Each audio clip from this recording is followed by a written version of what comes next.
Buenas tardes. Hoy, martes 22 de octubre de 2019, reiniciamos nuestro recorrido a través del Código Nacional de Procedimientos Penales.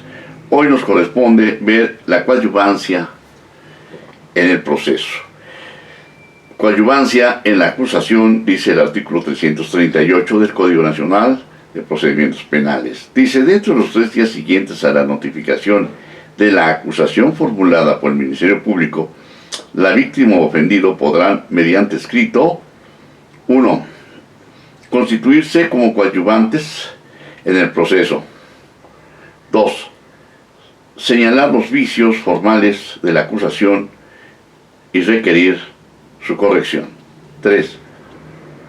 Ofrecer los medios de prueba que estime necesarios para complementar la acusación del Ministerio Público, de lo cual deberá notificar al acusado. 4. Solicitar el pago de la reparación del daño y cuantificar el monto. Artículo 339. Reglas generales de la coadyuvancia. Si la víctima o ofendido se constituyera en coadyuvante del Ministerio Público, le serán aplicables en lo conducente las formalidades previstas para la acusación de aquel. El juez de control deberá correr traslado de dicha solicitud a las partes. ¿Para qué efecto? Dice, la coadyuvancia en la acusación por parte de la víctima o ofendido no alterará las facultades concedidas por este Código y demás legislación aplicable al Ministerio Público, ni lo eximirá de sus responsabilidades. Si se trata de varias víctimas o ofendidos, podrá nombrar un representante común siempre que no exista conflicto de intereses. Aquí, desde luego, podemos hacer una reflexión en el sentido de la naturaleza jurídica del coadyuvante. La coadyuvancia implica, desde luego, colaborar con el agente del Ministerio Público, con el representante social. Sin embargo, cuando hablamos de constituirse coadyuvante en el proceso, ¿para qué? Para ofrecer medios de prueba que estime necesarios para complementar la acusación del Ministerio Público, de lo cual se deberá notificar al acusado. ¿Qué tono o qué sentido tiene? Vamos, regreso. ¿Cuál es la naturaleza jurídica de la coadyuvancia? Recordemos, operadores jurídicos, juez, defensa, acusado, y por otra parte, agente del Ministerio Público, ofendido o víctima. ¿Qué sucede en un proceso? ¿Cuál es la función del Ministerio Público? ¿Cuál es la función del representante social? Entre otras cosas, aportar los medios de prueba en esta etapa procesal. ¿Qué medios de prueba va a ofrecer? ¿O por qué se dice que va a ofrecer medios de prueba el coadyuvante? A priori, se sospecha de la torpeza del Ministerio Público, de su negligencia, de su ignorancia, y estamos dejando en manos de un coadyuvante que ofrezca medios de prueba. ¿Tendrá mayor conocimiento que el agente del Ministerio Público? La fracción cuarta creo que es la idónea: solicitar el pago de la reparación del daño y cuantificar su monto. Claro, yo creo que la víctima o ofendido, como tradicionalmente se ha visto, tiene una sola misión: la de pedir la reparación del daño. Esa es mi perspectiva, pero desde luego los dejo a ustedes que hagan sus propias reflexiones. 340. Actuación del imputado en la fase escrita de la etapa intermedia. Dentro de los 10 días siguientes a que fenezca el plazo para la solicitud de coadyuvancia de la víctima u ofendido, El acusado o su defensor, mediante escrito dirigido al juez de control, podrán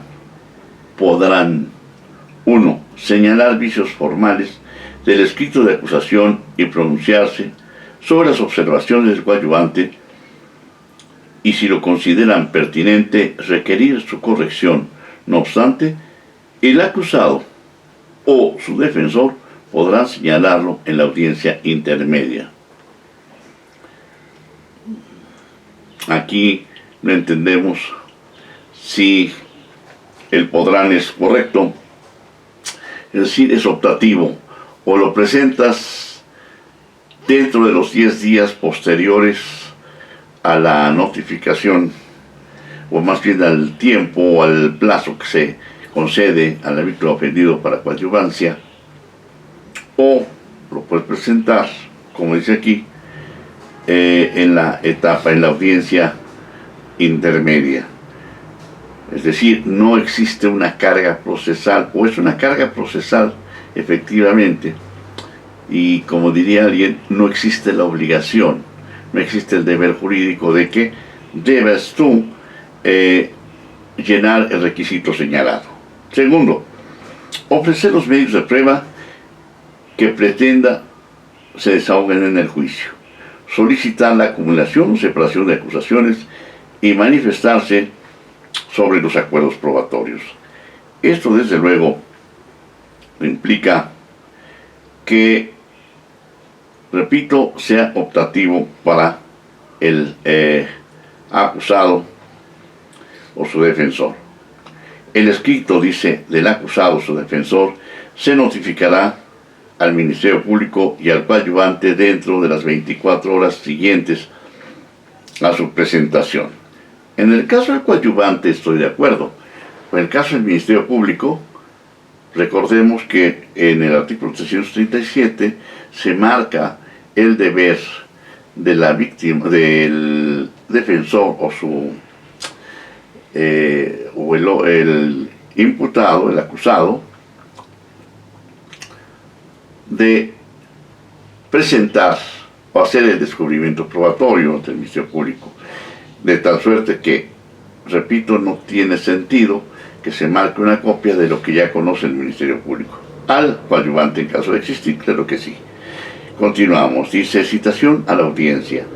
El juez de control, en el mismo auto en que tenga por presentada la acusación del Ministerio Público, señalará fecha para que se lleve a cabo la audiencia intermedia, la cual deberá tener lugar en un plazo que no podrá ser menor de 30 ni exceder de 40 días naturales a partir de presentada la acusación. Previa celebración de la audiencia intermedia, el juez de control podrá, por una sola ocasión y a solicitud de la defensa, diferir hasta por 10 días la celebración de la audiencia intermedia para tal efecto. La defensa deberá exponer las razones por las cuales ha requerido dicho diferimiento. Repito, dice: previa celebración a la audiencia intermedia. Previa, ¿cuánto? ¿Un día, 2 días? Que sea antes de la celebración de la audiencia intermedia. El juez de control podrá, por una sola ocasión y a solicitud de la defensa, diferir hasta por 10 días la celebración de la audiencia. ¿Qué sucede, pregunto yo, si tenemos un amparo pendiente? ¿Tendrá la defensa que solicitarlo? Claro, me estoy refiriendo a un amparo que promovió la defensa. ¿Tendrá que solicitar el diferimiento o el juez tendrá que diferirlo, digamos, de oficio? Es una pregunta que yo dejo ahí en el aire, usted sabrá cómo responderla. 342. Inmediación en la audiencia intermedia. La audiencia intermedia será conducida por el juez de control, quien la presidirá en su integridad y se desarrollará oralmente. Es indispensable la presencia permanente del juez de control, el Ministerio Público y su defensor durante la audiencia. La víctima ofendido o su asesor jurídico deberán concurrir, pero la inasistencia no suspende el acto, aunque si ésta fue injustificada, se tendrá por desistida su pretensión en el caso de que se hubiera constituido como coadyuvante del Ministerio Público. 343. Unión y separación de la acusación. Cuando el Ministerio Público formule diversas acusaciones que el juez de control considere conveniente someter a una misma audiencia del debate, y siempre que esto no perjudique el derecho de la defensa, podrá unirlas y decretar la apertura de un solo juicio si ellas están vinculadas por referirse a un mismo hecho, a un mismo acusado, y porque deben ser examinados los mismos medios de prueba. El juez de control podrá dictar autos de apertura del juicio separados para distintos hechos o diferentes acusados que estén comprendidos en la misma acusación, cuando, de ser conocida en una sola audiencia del debate, pudiera provocar graves dificultades en la organización o el desarrollo de la audiencia del debate o afectación del derecho de defensa, y siempre que ello no implique el riesgo de provocar decisiones contradictorias. Bueno, aquí debemos entender que cuando se trata de un delito en donde hay varios partícipes, pues lo recomendable es que sea uno solo el defensor que los patrocine. Sin embargo, dada la naturaleza de nuestros mexicanos, de nuestros compatriotas, digamos en un juicio, pensemos, secuestro, hay 4 acusados. Curiosamente, en vez de contratar un solo abogado, cada uno contrata su propio abogado. Entonces, sí es probable que se den lo que a primera vista se podría antojar como decisiones contradictorias. No, lo que sucede es que de esos 4, quizás 1 o 2 efectivamente no participaron en dicho secuestro. Bueno, continuamos. Desarrollo de la audiencia. Al inicio de la audiencia, el Ministerio Público realizará una exposición resumida de la acusación.